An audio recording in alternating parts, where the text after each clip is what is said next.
Brothers and sisters, welcome to our channel.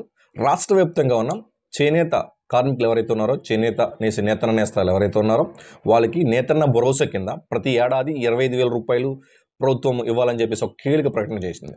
మరియు ఈ August నెల నుండి ప్రతి నేతన్న నేస్త కుటుంబానికి 200 యూనిట్లు ఉచితంగా అందజేయాలని చెప్పేసి మళ్ళీ ఒక నిర్ణయం తీసుకుంది. ఆగస్టు నుంచి అమలులోకి వస్తూ ఉంది. అలాగే వాళ్ళ పిల్లలకి స్కాలర్షిప్లు, నేతన్న నేస్తానికి వేసే వాళ్ళకి పెన్షను, అదేవిధంగా వాళ్ళకి బీమా, అదేవిధంగా వాళ్ళకి ఆర్డీ డిపాజిట్ ఓపెన్ చేసి వాళ్ళకి ఖాతాలో కొంత మొత్తం జమ చేయడం, ఇవన్నీ కూడా వీడియోలో తెలియజేస్తాను. సో వీడియో లైక్ చేయండి, 10 మందికి ఉపయోగపడుతుంది. కొత్తగా వస్తే సబ్స్క్రైబ్ చేసుకోండి. టాపిక్లో భాగంగా మీ స్క్రీన్ మీద చూపిస్తున్నాను. స్క్రీన్ మీద చూడండి. మీకు ఇక్కడ చేనేత కార్మికులకు సంబంధించి పూర్తి గైడ్లైన్స్, అంటే చేనేత కార్మికులు ఎవరైతే ఉన్నారో వాళ్ళకి ప్రభుత్వం నుంచి అందే ప్రతి సంక్షేమ పథకాన్ని ఈ వీడియోలో తెలియజేస్తున్నాను. ఫస్ట్ వన్, మనకి నేతన్న భరోసా పథకం. ప్రతి ఎలిజిబుల్ చేనేత కుటుంబానికి సంవత్సరానికి 25,000 రూపాయలు నేరుగా వాళ్ళ ఖాతాలో జమ చేస్తూ ఉంది. సో ఈ నిర్ణయం తీసుకుంది, ఆ స్కీమ్ లాంచ్ చేయబోతుంది. ప్రతి ఏడాది 25,000 రూపాయలు నేరుగా వాళ్ళ ఖాతాలో ప్రతి కుటుంబ నేతన్న నేస్తానికి, మగ్గం వేసే ప్రతి నేతన్న నేస్తానికి నేతన్న భరోసా కింద 25,000 రూపాయలు జమ. అదేవిధంగా ఇంట్లో మగ్గం ఉన్న కుటుంబాలకు నెలకు 200 యూనిట్లు ఉచిత విద్యుత్. నేను చెప్పింది ఇదే, నెలకు 200 యూనిట్లు. అది ఆగస్టు నుంచి అమల్లోకి వస్తుంది. 200 యూనిట్లు ఎవరైతే మగ్గం నేస్తూ ఉన్నారో వాళ్ళకి 200 యూనిట్లు నెలకు వాళ్ళకి యూనిట్లు ఉచితంగా ఇస్తూ ఉంది. అదేవిధంగా దీనివల్ల సంవత్సరానికి దాదాపు 15,000 రూపాయల వరకు ఆదా అవుతుంది. ఈ 200 యూనిట్లు ఇవ్వడం వల్ల దాదాపు 15,000 రూపాయలు ఏడాదికి వాళ్ళకి ఆర్థికంగా అందుతుంది. ఓకే, ఇలా చూసినట్లయితే కుటుంబానికి సంవత్సరానికి 25,000 ప్లస్ 15,000 ఇంచుమించు 40,000 రూపాయలు వాళ్ళకి అందిస్తున్నట్లు ప్రభుత్వం.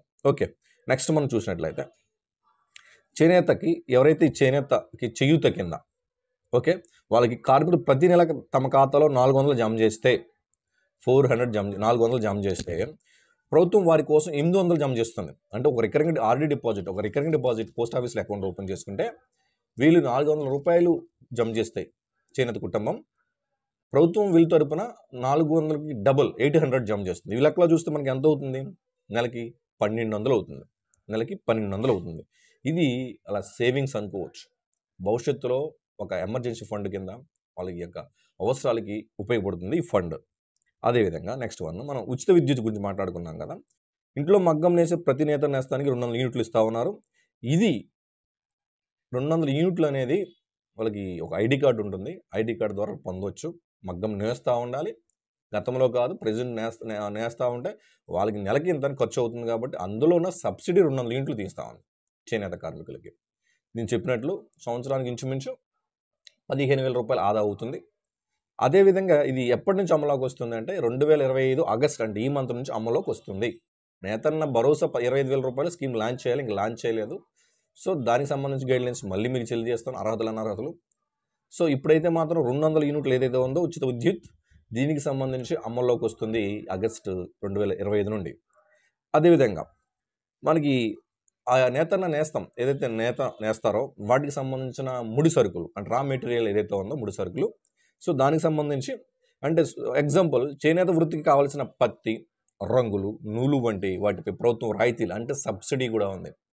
వాళ్ళు ఏవైతే కొనుగోలు చేస్తున్నారో రా మెటీరియల్, అంటే నేతన్న నేస్తం ఏదైతే నేత నెయ్యాలో వాటికి సంబంధించి వాటి కొనే ముడి సరుకు కొనుగోలు ఏదైతే ఉందో రా మెటీరియల్, వాటిపై రాయితీ. సో రాయితీ కూడా ఉంది. మరి ఇది ఎలా వస్తుంది? చేనేత సహకార సంఘాల ద్వారా ఈ సామాగ్రి తక్కువ ధరకు లభిస్తుంది. అంటే వాటికి సంబంధించి ఈ యొక్క ఏదైతే గవర్నమెంట్ సబ్సిడీ ఇవ్వాలనుకుంటుందో ఆ రా మెటీరియల్ మొత్తం చేనేత సహకార సంఘాలకి అప్పచెప్తుంది. అక్కడి నుంచి సబ్సిడీ రూపంలో ఈ నేతన్న నేస్తం ఎవరైతే నేస్తా ఉన్నారో వాళ్ళకి సబ్సిడీ రూపంలో ఈ యొక్క ముడి సరుకు వెళ్తుంది. ఓకేనా?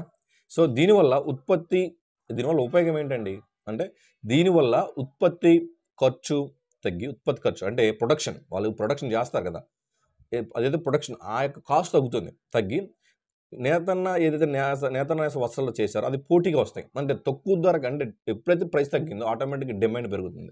డిమాండ్ పెరిగితే సప్లై పెరుగుతుంది. సప్లై పెరిగిందంటే నేతన్న నేస్తా అని ఎవరైతే ఉన్నారో వాళ్ళకి ఒక పని భరోసా దొరుకుతుంది.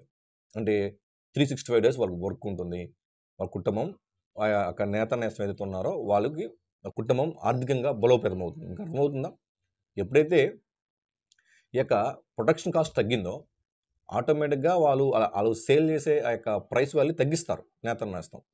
ఏదైతే నేస్తున్నారో వాళ్ళ వస్తువులు ఏదైతే నేస్తం వేసే వస్తువులు ఉన్నాయో అవి ప్రొడక్షన్ తగ్గిస్తారు. ప్రొడక్షన్ కాస్ట్ ఆటోమేటిక్‌గా ప్రైస్ తగ్గుతుంది. ప్రైస్ తగ్గిందంటే ఏమవుతుంది మార్కెట్‌లో? ఎప్పుడైతే ధర తగ్గిందో ఆటోమేటిక్‌గా ఆ యొక్క ప్రొడక్ట్ యొక్క ప్రైస్ ఇంక్రీజ్ అవుతుంది. ఎప్పుడైతే డిమాండ్ ఇంక్రీజ్ అవుతుంది. ప్రైస్ తగ్గించడం వల్ల డిమాండ్ ఇంక్రీజ్ అవుతుంది. డిమాండ్ పెరగడం వల్ల సప్లై కూడా పెరుగుతుంది. ఎందుకంటే ఆ ప్రొడక్ట్స్ కావాలి కాబట్టి. ఈ విధంగా వాళ్ళకి ఆర్థికంగా బలోపేతం. అలాగే మార్కెట్ అండ్ అమ్మకాలు చెప్పాను కదా ప్రొడక్షన్ సంబంధించి. ప్రభుత్వం ఏపీసీఓ అంటే Andhra Pradesh state handloom weavers cooperative society ద్వారా చేనేత వస్త్రాలు కొనుగోలు చేసి ఇది కూడా ప్రభుత్వం కొనుగోలు చేస్తుంది వీళ్ళు కూడా. చూసారా? అంటే అక్కడ ఆటోమేటిక్‌గా పబ్లిక్‌లో ఒకవేళ వీటి ప్రొడక్షన్ అంతగా సేల్ అవ్వకపోతే ప్రభుత్వమే కొనుగోలు చేస్తుంది. మార్కెట్‌లో అమ్మకానికి సహాయం చేస్తుంది. అలాగే మార్కెటింగ్ కూడా చేస్తుంది. ప్రభుత్వమే మార్కెటింగ్ చేస్తుంది. వీళ్ళు ఏవైతే ప్రొడక్షన్ తయారు చేశారో ఆ వస్తువుల యొక్క అమ్మకానికి మార్కెటింగ్ ప్రభుత్వమే చేస్తుంది. త్రూ సోషల్ మీడియా ద్వారా. ఓకే. సో, దీనివల్ల కార్మికులు వస్త్రాలు నేరుగా విక్రయమై వారికి మంచి ధర లభిస్తుంది. గవర్నమెంట్ ఇన్వాల్వ్ అయ్యి ఈ యొక్క వస్తువులు అమ్ముతుంది కాబట్టి, ఒక వస్తువులకు డిమాండ్ పెరిగి విక్రయాలు అంటే అమ్మకాలు పెరుగుతాయి. అమ్మకాలు పెరిగినాయంటే లాభాలొస్తాయి. ఓకేనా? తర్వాత ఫెస్టివల్ సీజన్‌లో జాతీయ, అంతర్జాతీయ ఎగ్జిబిషన్‌లో కూడా వీరు వస్త్రాలకి ప్రాధాన్యం ఇస్తారు. మనం చూస్తూనే ఉన్నాం. ఇప్పుడు ఎగ్జిబిషన్ జరిగిందంటే నేతన్న నేస్తం ఏదైతే చేతితో నేసారో వాటికి సంబంధించి ఎక్కువ ఇంట్రెస్ట్ చూపిస్తా ఉంటారు ఎగ్జిబిషన్‌కి వెళ్ళిన ప్రతి ఒక్కరు కూడా. సో, ఆటోమేటిక్‌గా ఎగ్జిబిషన్‌లో పెట్టడం వల్ల దానికి exhibition also one of the marketing strategy. So, ఈ విధంగా కూడా ఎవరైతే నేతన్న నేస్తాలు ఉన్నారో వాళ్ళకి ఆర్థికంగా బలోపేతం. ఇంకా విద్యా సహాయం. ఎవరైతే చేనేత కార్మికులు పిల్లలు వాళ్ళకి సంబంధించి స్కాలర్‌షిప్‌లు, అదేవిధంగా బీమా పథకాలు. చేనేత కార్మికులకు ప్రమాదాలు, అనారోగ్య పరిస్థితులు అంటే term policy and life insurance policy కూడా వీళ్ళకి అందుబాటులో ఉన్నాయి.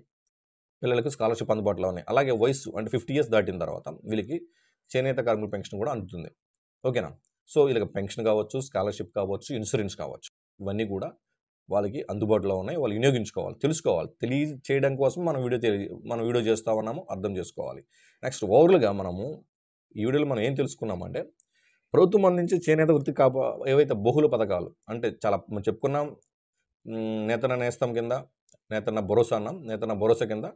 25,000 ఉచిత విద్యుత్ కింద 200 యూనిట్లు, పిల్లలకి స్కాలర్‌షిప్‌లు, ఈ యొక్క నేతన్న నేస్తం వేసే వాళ్ళకి term policy, life insurance policy ఉంది. అదేవిధంగా వాళ్ళకి 50 ఇయర్స్ దాటిన తర్వాత పెన్షన్ కూడా అందుబాటులో ఉంది. సో, ఇవన్నీ కూడా వాళ్ళు అందిపుచ్చుకోవాలని చెప్పేసి మనం ఎస్పెషల్లీ వీడియో ద్వారా తెలియజేస్తా ఉన్నాం. సో, ప్రస్తుతం మనకి స్కాలర్‌షిప్‌లు కావచ్చు, పెన్షన్ కావచ్చు. అంటే పెన్షన్ సైట్ ఇంకా ఓపెన్ అవ్వలేదు. ఓపెన్ అయితే వాళ్ళు అప్లై చేసుకోవచ్చు. బట్ బీమా కావచ్చు, 200 యూనిట్లు కావచ్చు, స్కాలర్‌షిప్‌లు కావచ్చు. ఇవన్నీ కూడా అందుబాటులో ఉన్నాయి. త్వరలోనే రూ. 25,000 ప్రభుత్వం అందిస్తుంది. అప్పుడు నేను గైడ్‌లైన్స్ తెలియజేస్తాను. సో, వీడియో లైక్ చేయండి. 10 మందికి ఉపయోగపడుతుంది. కొత్తగా వస్తే సబ్స్క్రైబ్ చేసుకోండి. ఓకేనా? అందరూ బాగుండాలి. అందరికీ మంచి జరగాలి. జై హింద్.